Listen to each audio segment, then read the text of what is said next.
I wonder how artists come up with their titles. Some make me go, meh, because I don't see the connection or they come off as uninspired. And sometimes the grammar or the spelling is wrong. And then sometimes I suspect they just Googled what's another word for. Now, I don't expect every artist to be fluent in English as there's no need to be, but maybe they could just stick to their first language. It doesn't even have to be Tagalog. An artist told me that galleries do tend to insist on English titles, but they can always be translated to English. But most of the time, I'm happy with the titles because they're simple and easy to remember. Titles don't have to be so fancy that no one remembers, even the artists themselves. Here are some excellent titles that even non-art enthusiasts can, will, and do remember. The Mona Lisa. Other than being the most famous painting of all time, giving it a human name adds to its depth and realness. We're not just looking at artwork, but we are being introduced to a person. The Scream. If we cannot give the figure a name, give it a title that describes what is happening. The Girl with the Pearl Earring.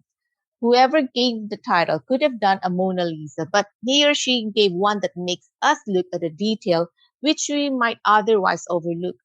Before I learned of its title, my eyes immediately went to her headgear that if I was assigned to give the title, I would have named it The Girl in Blue and Gold.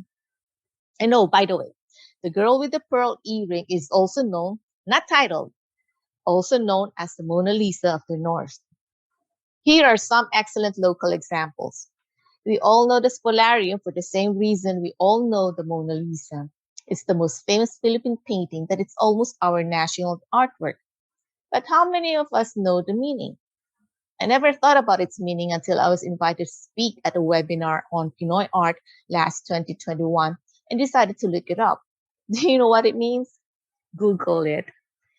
And like the screen, I like this one because it simply describes what is going on here. It's called The Making of the Philippine Flag. Basically, titles work if they are descriptive and people can remember the paintings. Here are a couple of newer works.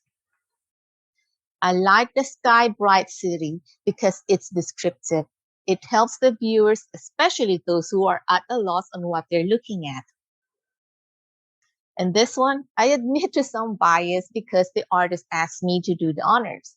The nursery line, sugar and spice and everything nice, was the first thing that came to my mind when I saw the picture.